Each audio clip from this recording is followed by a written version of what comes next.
नमस्कार। दोपहर समाचार में आपका स्वागत है।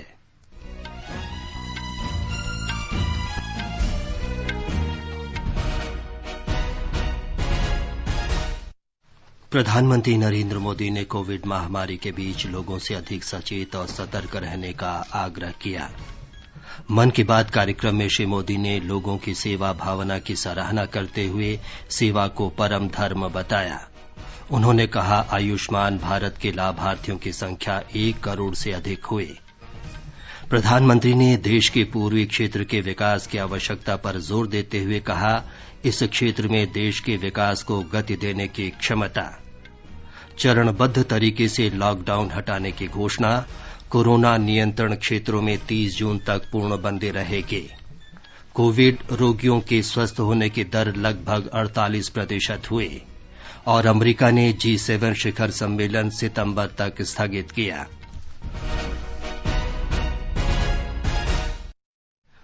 दोपहर समाचार में अपने सहयोगी सिद्धार्थ सिंह के साथ मैं विमलेंदु पांडे। प्रधानमंत्री नरेंद्र मोदी ने कहा है कि कोविड महामारी के बीच अर्थव्यवस्था का बड़ा हिस्सा खोल दिया गया है, लेकिन लोगों को अधिक सचेत और सतर्क रहना होगा। आकाशवाणी से मन की बात कार्यक्रम में राष्ट्र को संबोधित करते हुए प्रधानमंत्री ने कहा कि श्रमिक विशेष रेलगाड़ियों और विशेष रेलगाड़ियों समेत कई सेवाएं बहाल कर दी गई हैं। उद्योग भी सामान्य स्थिति की ओर लौट रहे हैं। इस बार बहुत कुछ खुल चुका है। श्रमिक स्पेशल ट्रेनें चल रही हैं, अन्य स्पेशल ट्रेनें भी शुरू हो गई हैं। तमाम सावधानियों के साथ हवाई जहाज उड़ने लगे हैं। धीरे धीरे उद्योग भी चलना शुरू हुआ है, यानी अर्थव्यवस्था का एक बड़ा हिस्सा अब चल पड़ा है, खुल गया है। ऐसे में हमें और ज्यादा सतर्क रहने की आवश्यकता है। 2 गज की दूरी का नियम हो, मुंह पर मास्क लगाने की बात हो सके तो वहां तक घर में रहना हो, ये सारी बातों का पालन, उसमें जरा भी ढिलाई नहीं बरतनी चाहिए। श्री मोदी ने कहा कि कोरोना के खिलाफ लड़ाई देशवासियों के अथक और सामूहिक प्रयासों के परिचायक है। उन्होंने कहा कि किस प्रकार देशवासियों ने गंभीर चुनौतियों का सामना किया और कोरोना को उतनी तेजी से फैलने नहीं दिया जितनी तेजी से ये दुनिया के अन्य भागों में फैला। प्रधानमंत्री ने कहा कि कोरोना की मृत्यु दर भारत में बहुत कम है।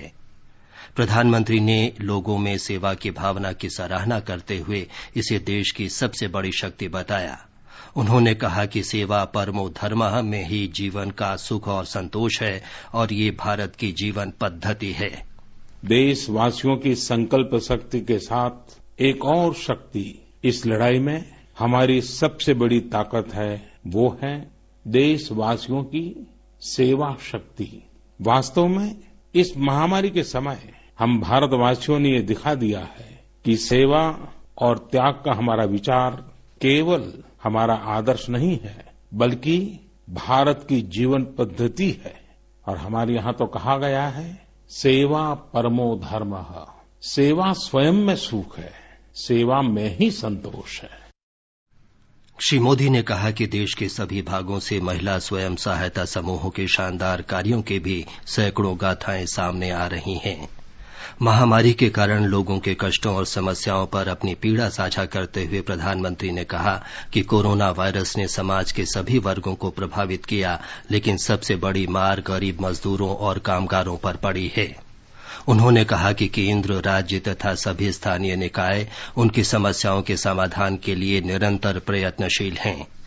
प्रधानमंत्री ने लाखों मजदूरों को ट्रेनों और बसों से सकुशल उनके घरों तक ले जाने में दिन रात लगे कर्मचारियों की सराहना की।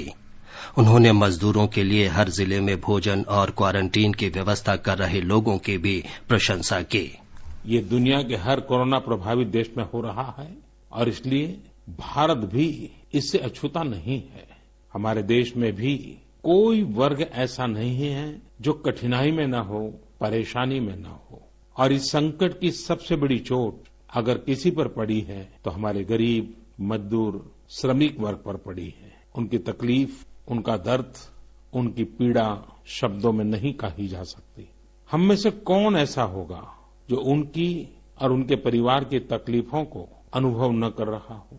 हम सब मिलकर इस तकलीफ को, इस पीड़ा को बांटने का प्रयास कर रहे हैं।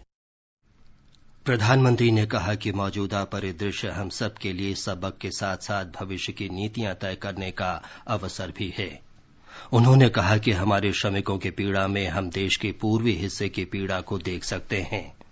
श्री मोदी ने पूर्वी क्षेत्र के विकास पर जोर देते हुए कहा कि इस क्षेत्र में देश के विकास को रफ्तार देने की क्षमता है। प्रधानमंत्री ने कहा कि पूर्वी क्षेत्र का विकास ही देश को संतुलित आर्थिक विकास की ओर ले जा सकता है। प्रधानमंत्री ने कहा कि समय की सबसे बड़ी जरूरत यह है कि हम नए समाधान खोजें। उन्होंने कहा कि सरकार ने इस दिशा में अनेक कदम उठाए हैं। श्री मोदी ने बताया कि केंद्र ने हाल ही में कुछ ऐसे निर्णय लिए हैं जिनसे ग्रामीण रोजगार, स्वरोजगार और लघु उद्योगों के लिए नए अवसर खुले हैं। उन्होंने आशा व्यक्त की कि आत्मनिर्भर भारत अभियान देश को इस दशक में नई ऊंचाइयों तक ले जाएगा। तमाम चुनौतियों के बीच मुझे खुशी है कि आत्मनिर्भर भारत पर आज देश में व्यापक मंथन शुरू हुआ है। लोगों ने अब इसे अपना अभियान बनाना शुरू किया है। इस मिशन का नेतृत्व देशवासी अपने हाथ में ले रहे हैं। बहुत से लोगों ने तो ये भी बताया है कि उन्होंने जो जो सामान उनके इलाके में बनाए जाते हैं, उनकी एक पूरी लिस्ट बना ली है। ये लोग अब इन लोकल प्रोडक्ट्स को ही खरीद रहे हैं और वोकल फॉर लोकल को प्रमोट भी कर रहे हैं। मेक इन इंडिया को बढ़ावा मिले, इसके लिए सब कोई अपना अपना संकल्प जता रहा है। श्री मोदी ने कहा कि आयुष्मान भारत योजना के लाभार्थियों की संख्या 1 करोड़ से अधिक हो गई है। उन्होंने न केवल आयुष्मान भारत के लाभार्थियों को बल्कि इस योजना के अंतर्गत रोगियों का उपचार कर रहे डॉक्टरों और नर्सों को भी शुभकामनाएं दी। आयुष्मान भारत योजना के साथ एक बहुत बड़ी विशेषता पोर्टेबिलिटी की सुविधा भी है।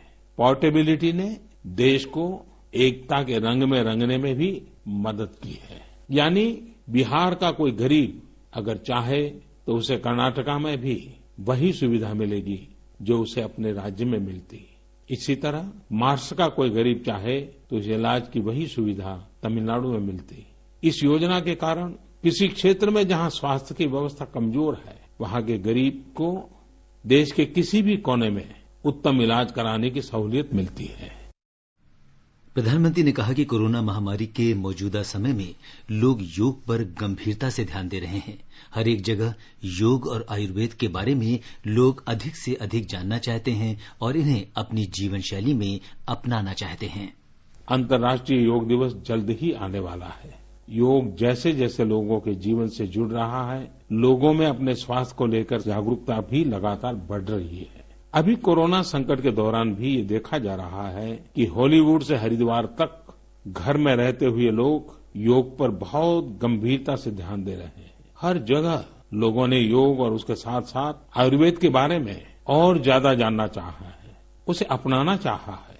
कितने ही लोग जिन्होंने कभी योग नहीं किया, वे भी या तो ऑनलाइन योग क्लास से जुड़ गए हैं या फिर ऑनलाइन वीडियो के माध्यम से भी योग सीख रहे हैं। सही में योग कम्युनिटी, इम्यूनिटी और यूनिटी सबके लिए अच्छा है।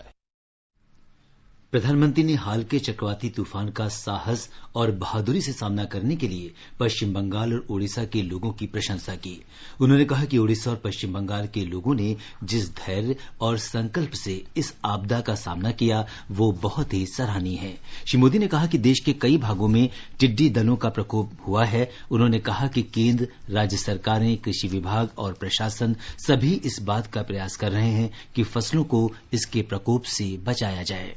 एक तरफ जहां पूर्वी भारत तूफान से आई आपदा का सामना कर रहा है, वहीं दूसरी तरफ देश के कई हिस्से टिड्डियों या लोकस्ट के हमले से प्रभावित हुए हैं। इन हमलों ने फिर हमें याद दिलाया है कि ये छोटा सा जीव कितना नुकसान करता है। टिड्डी दल का हमला कई दिनों तक चलता है, बहुत बड़े क्षेत्र पर इसका प्रभाव पड़ता है।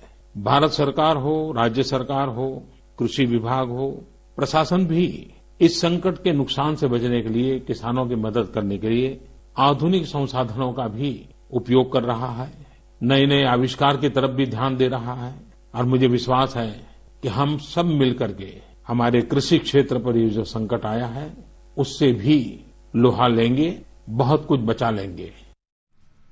प्रधानमंत्री ने कहा कि समूचा विश्व 5 जून को विश्व पर्यावरण दिवस मनाएगा और इस साल के विश्व पर्यावरण दिवस का मुख्य विषय जैव विविधता है। वर्तमान परिस्थितियों में यह थीम विशेष रूप से महत्वपूर्ण है। लॉकडाउन के दौरान पिछले कुछ हफ्तों में जीवन की रफ्तार थोड़ी धीमी जरूर हुई है, लेकिन इससे हमें अपने आसपास प्रकृति की समृद्ध विविधता को, जैव विविधता को करीब से देखने का अवसर भी मिला है। मेरी तरह आपने भी सोशल मीडिया में जरूर इन बातों को देखा होगा, पढ़ा होगा। इन तस्वीरों ने लोगों को प्रकृति के लिए कुछ करने की प्रेरणा भी दी है। नदियां सदा स्वच्छ रहें, पशु पक्षियों को भी खुलकर जीने का हक मिले, आसमान भी साफ सुथरा हो, इसके लिए हम प्रकृति के साथ तालमेल बिठाकर जीवन जीने की प्रेरणा ले सकते हैं। श्री मोदी ने कहा कि पानी को बचाने की जिम्मेदारी भी हम सबकी है। उन्होंने देशवासियों से आग्रह किया कि वे पर्यावरण दिवस के अवसर पर पौधे रोपें और प्रकृति के साथ अपने संबंध सुदृढ़ करें। हम बार बार सुनते हैं, जल है तो जीवन है, जल है तो कल है, लेकिन जल के साथ हमारी जिम्मेवारी भी है। वर्षा का पानी, बारिश का पानी, ये हमें बचाना है। गांव-गांव वर्षा के पानी को हम कैसे बचाएं? परंपरागत बहुत सरल उपाय हैं। उन सरल उपाय से भी हम पानी को रोक सकते हैं। 5 दिन 7 दिन भी अगर पानी रुका रहेगा तो धरती माँ के पास बुझाएगा, पानी फिर जमीन में जाएगा, वही जल जीवन की शक्ति बन जाएगा। और इसलिए इस वर्षा ऋतु में हम सबका प्रयास रहना चाहिए कि हम पानी को संरक्षण करें। केंद्रीय पर्यावरण मंत्री प्रकाश जावड़ेकर ने कहा है कि प्रधानमंत्री नरेंद्र मोदी ने आज मन की बात कार्यक्रम में पानी की हर एक बूंद को बचाने के महत्व पर जोर दिया। एक ट्वीट संदेश में श्री जावड़ेकर ने कहा कि प्रधानमंत्री ने वृक्षारोपण, देश की समृद्ध जैव विविधता और प्रकृति के साथ सामंजस्य से जीने पर भी बात की। प्रधानमंत्री नरेंद्र मोदी की पहल पर भारत सरकार ने प्रधानमंत्री जन आरोग्य योजना के नाम से स्वास्थ्य बीमा योजना लागू की है, जिसे आमतौर पर आयुष्मान भारत कहा जाता है। प्रधानमंत्री ने आज मन की बात में मणिपुर के 6 साल के एक बालक का उल्लेख किया, जिसका इम्फाल के RIMS अस्पताल में हाइड्रोसेफालस रोग का उपचार हो रहा है। उस उपचार का खर्चा आयुष्मान भारत योजना के तहत किया जा रहा है। केलिनसांग नाम के इस बालक के माता पिता दिहाड़ी मजदूर हैं और मणिपुर के पर्वतीय जिले चुराचांदपुर के रहने वाले हैं। केलिनसांग की बड़ी बहन किम ने कहा कि वे भारत सरकार और विशेष रूप से प्रधानमंत्री नरेंद्र मोदी की इस योजना से बहुत खुश हैं। ये समाचार आकाशवाणी से प्रसारित किए जा रहे हैं। ताजा समाचार जानने के लिए आप हमारे Twitter handle @AIN News Hindi को फॉलो कर सकते हैं। आगे बढ़ने से पहले मुख्य समाचारों पर एक नजर। प्रधानमंत्री नरेंद्र मोदी ने कोविड महामारी के बीच लोगों से अधिक सचेत और सतर्क रहने का आग्रह किया है। आज मन की बात कार्यक्रम में श्री मोदी ने लोगों की सेवा भावना की सराहना करते हुए सेवा को परम धर्म बताया। उन्होंने कहा, आयुष्मान भारत के लाभार्थियों की संख्या 1 करोड़ से अधिक हुई। प्रधानमंत्री ने देश के पूर्वी क्षेत्र के विकास की आवश्यकता पर जोर देते हुए कहा, इस क्षेत्र में देश के विकास को गति देने की क्षमता। चरणबद्ध तरीके से लॉकडाउन हटाने की घोषणा। कोरोना नियंत्रण क्षेत्रों में 30 जून तक पूर्णबंदी रहेगी। कोविड रोगियों के स्वस्थ होने की दर लगभग 48% हुई और अमेरिका ने G7 शिखर सम्मेलन सितंबर तक स्थगित किया। सरकार ने कल से राष्ट्रव्यापी पूर्णबंदी खोलने के पहले चरण की घोषणा कर दी है।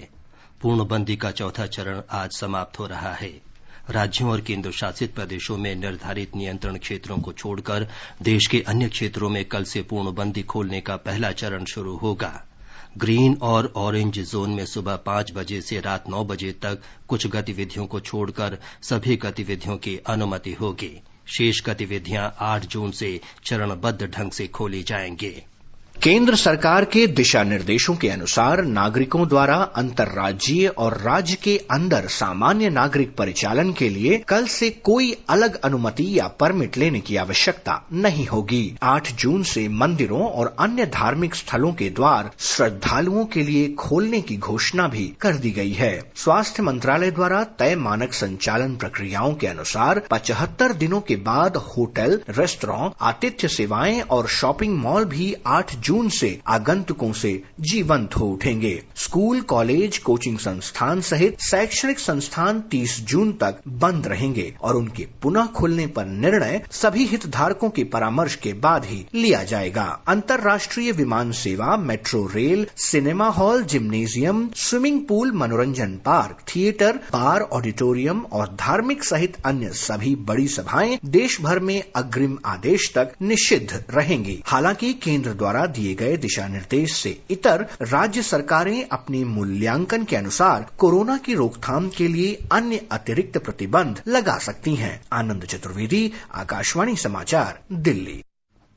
नागरिक उड्डयन महानिदेशालय ने कहा है कि निर्धारित अंतर्राष्ट्रीय वाणिज्यिक उड़ानें 30 जून की मध्य रात्रि तक निलंबित रहेंगे। कोविड-19 की रोकथाम के लिए राष्ट्रव्यापी पूर्णबंदी को लेकर गृह मंत्रालय के नए दिशा निर्देशों के बाद ये घोषणा की गई है।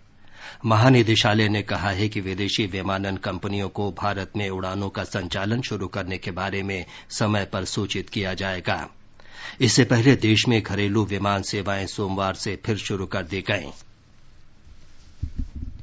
मध्य प्रदेश के मुख्यमंत्री शिवराज सिंह चौहान ने घोषणा की है कि राज्य में 15 जून तक लॉकडाउन जारी रहेगा। उन्होंने कहा कि समूचे राज्य को एक साथ नहीं खोला जाएगा। मुख्यमंत्री ने कहा कि सरकार ने स्वयं सहायता समूहों के माध्यम से 26,000 मीट्रिक टन गेहूं और चावल लोगों के घरों तक पहुंचाया है। पंजाब के मुख्यमंत्री कैप्टन अमरिंदर सिंह ने राज्य में लॉकडाउन 4 सप्ताह बढ़ाकर 30 जून तक करने की घोषणा की है। इस दौरान केंद्र सरकार के दिशा निर्देशों के अनुसार कुछ और रियायतें दी जाएंगी। पश्चिम बंगाल सरकार ने भी 15 जून तक लॉकडाउन बढ़ाने की घोषणा की है। इस दौरान कुछ अतिरिक्त छूट दी जाएगी। उत्तर प्रदेश के मुख्यमंत्री योगी आदित्यनाथ ने कहा है कि राज्य में लॉकडाउन के 5वें चरण के दौरान कई क्षेत्रों में रियायतें दी जाएंगी। आज लखनऊ में वीडियो कॉन्फ्रेंसिंग के जरिए मीडिया को संबोधित करते हुए उन्होंने कहा कि राज्य में ज्यादातर औद्योगिक, आर्थिक और वित्तीय गतिविधियां पहले ही शुरू हो गई हैं। मुख्यमंत्री ने कहा कि अन्य गतिविधियां भी चरणबद्ध तरीके से फिर से चालू कर दी जाएंगी। श्री आदित्यनाथ ने कहा कि कोरोना के पाबंदी वाले इलाकों में लॉकडाउन के नियमों का सख्ती से पालन किया जाता रहेगा। स्वास्थ्य और परिवार कल्याण मंत्रालय ने कहा है कि देश में कोरोना महामारी से पीड़ित 86,984 लोग इलाज के बाद स्वस्थ हुए हैं और ठीक होने की दर 47.75% तक पहुंच गई है। पिछले 24 घंटों में 4,614 लोग स्वस्थ हुए हैं और 8,380 नए मामले भी सामने आए हैं।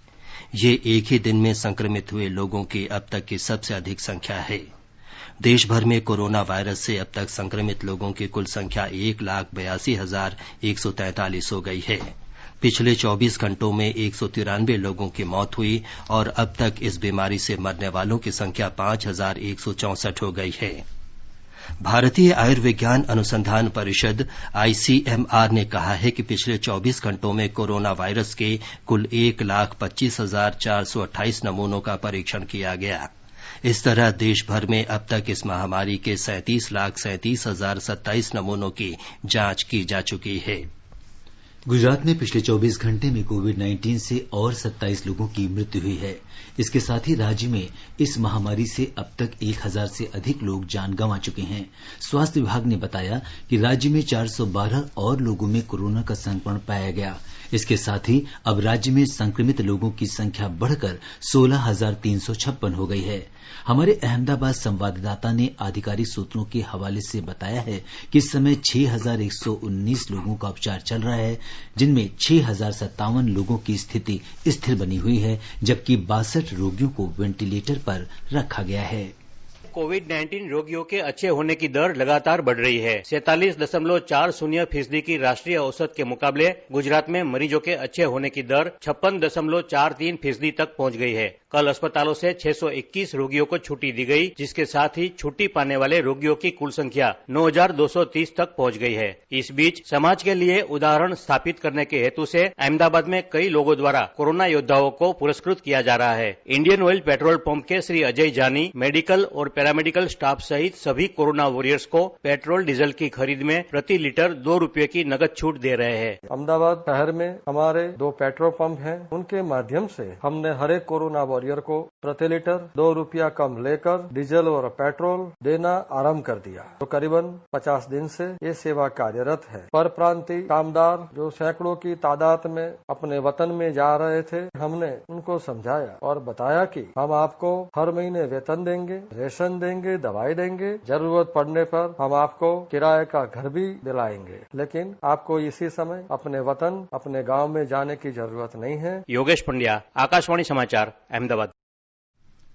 दिल्ली में पिछले 24 घंटे के दौरान कोरोना वायरस से संक्रमित 163 नए मरीजों का पता लगा है, जिससे कोविड महामारी से संक्रमित लोगों की कुल संख्या बढ़कर 18,549 हो गई है। किसी एक दिन में संक्रमण के नए मामलों की ये सबसे बड़ी संख्या है। दिल्ली सरकार ने बताया है कि अब तक 8,075 लोग संक्रमण से ठीक हुए हैं और लोगों के ठीक होने की दर 43.53% हो गई है। महाराष्ट्र के चिकित्सा शिक्षा मंत्री अमित बिलासराव देशमुख ने कहा है कि मुंबई में कोरोना महामारी से पीड़ित लोगों के इलाज के लिए डॉक्टरों और नर्सों को मानदेय आधार पर रखा जाएगा। उन्होंने कहा कि ऐसे पंजीकृत डॉक्टर जो शारीरिक रूप से स्वस्थ हैं और 45 वर्ष से कम आयु के हैं, उन्हें काम पर रखा जाएगा। इन डॉक्टरों को हर महीने 80,000 रुपए दिए जाएंगे। डॉक्टरों की ही तरह नर्सों को भी मानदेय पर रखा जाएगा। आकाशवाणी से विशेषज्ञों की सलाह के तहत कोविड-19 के बारे में जाने माने चिकित्सा विशेषज्ञों की राय प्रसारित की जाती है। अखिल भारतीय आयुर्विज्ञान संस्थान में फेफड़ा रोग विभाग के अध्यक्ष डॉक्टर अनंत मोहन ने लोगों को सलाह दी है कि हाइड्रोक्सीक्लोरोक्वीन या अन्य किसी मलेरिया प्रतिरोधक दवा का सेवन डॉक्टर के परामर्श के बिना नहीं करें। Please do not take medicines such as azithromycin, other antibiotics, antivirals or hydroxychloroquine or other antimalarials without a proper prescription by a doctor. Do not self-medicate. नई दिल्ली के अखिल भारतीय आयुर्विज्ञान संस्थान के ही वरिष्ठ नर्सिंग अधिकारी जयसिंता गुंजियाल ने कोरोना महामारी से बचाव के लिए किसी के साथ संपर्क करते समय एक दूसरे से पर्याप्त दूरी बनाए रखने पर जोर दिया। Social distancing is a non-pharmaceutical infection prevention and control intervention to break the chain of infection. Akashvani का समाचार सेवा प्रभाग आज फोन इन कार्यक्रम में कोविड-19 पर विशेष परिचर्चा प्रसारित करेगा। भारतीय आयुर्विज्ञान अनुसंधान परिषद के महामारी और संचारी रोग विज्ञान विभाग के प्रधान वैज्ञानिक डॉक्टर रमन आर गंगाखेरकर परिचर्चा में भाग लेंगे। श्रोता 011-233-14444 पर फोन करके विशेषज्ञ से सवाल पूछ सकते हैं। ये कार्यक्रम रात 9:30 से FM गोल्ड चैनल और अतिरिक्त मीटरों पर सुना जा सकता है। जाने माने फिल्म अभिनेता सलमान खान ने लोगों से सुरक्षित दूरी के नियमों का पालन करने और कोविड-19 महामारी से निपटने के लिए सभी जरूरी सावधानी बरतने की अपील की है। ये जो गवर्नमेंट है ये आपके लिए और हमारे लिए, हम सबके लिए बोल रही है, तो इसको सीरियसली लो, अफवाहें मत फैलाओ। ये हमेशा से एक प्रॉब्लम है कि सबको ऐसा लगता है कि ये हमारे साथ नहीं होगा। ये कोरोना वायरस किसी को भी हो सकता है, बस में, ट्रेन में, मार्केट में, हर जगह।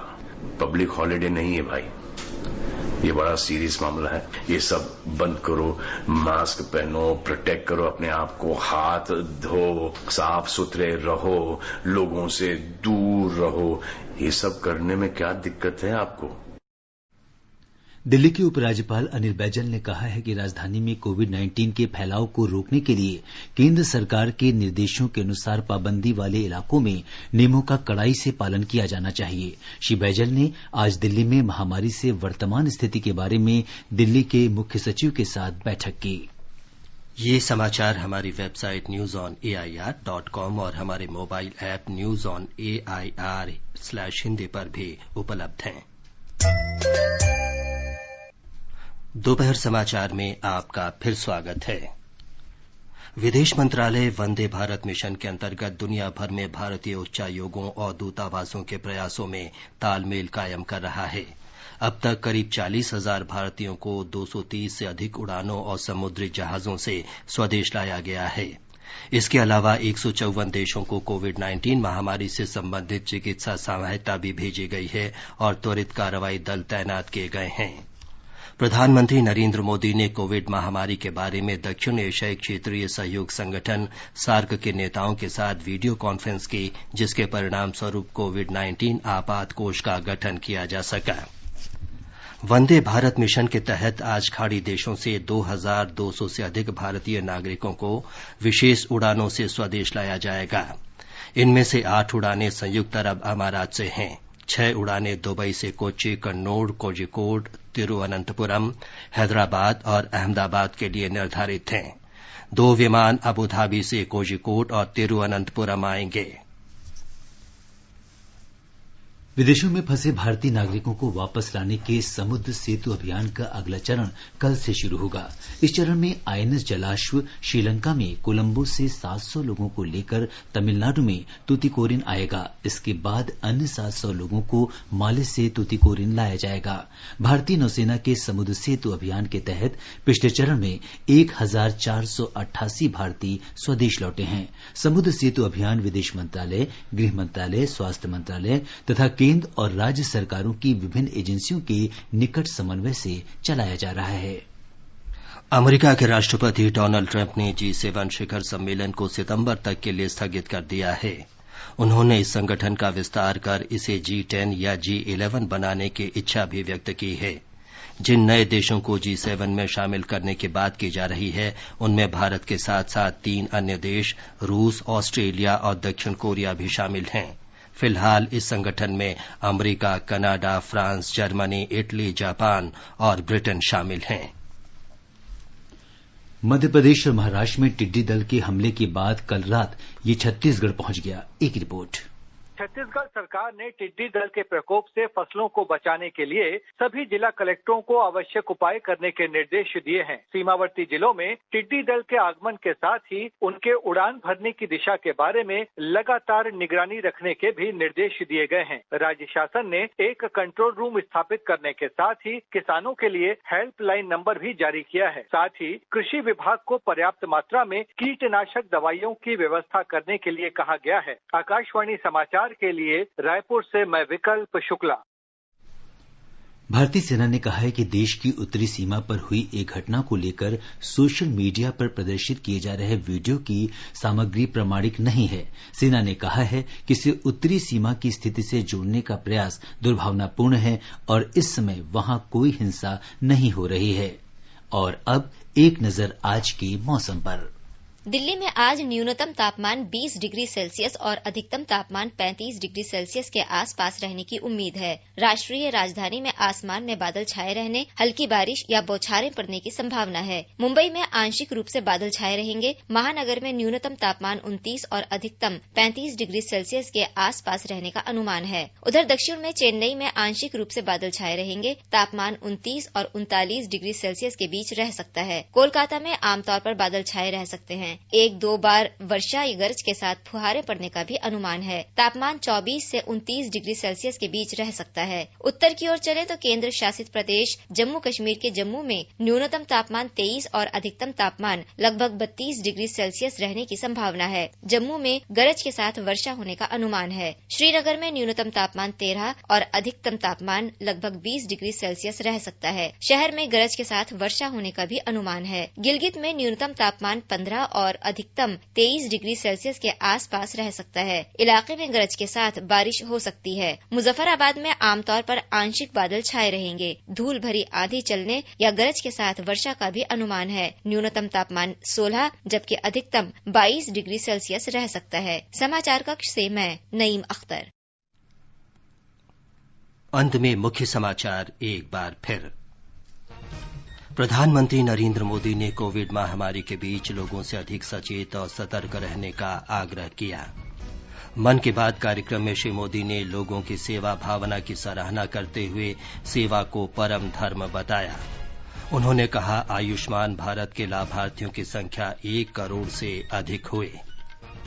प्रधानमंत्री ने देश के पूर्वी क्षेत्र के विकास की आवश्यकता पर जोर देते हुए कहा, इस क्षेत्र में देश के विकास को गति देने की क्षमता। चरणबद्ध तरीके से लॉकडाउन हटाने की घोषणा, कोरोना नियंत्रण क्षेत्रों में 30 जून तक पूर्णबंदी रहेगी। कोविड रोगियों के स्वस्थ होने की दर लगभग 48% हुई और अमेरिका ने G7 शिखर सम्मेलन सितंबर तक स्थगित किया। इसके साथ ही दोपहर समाचार का ये अंक समाप्त हुआ। नमस्कार।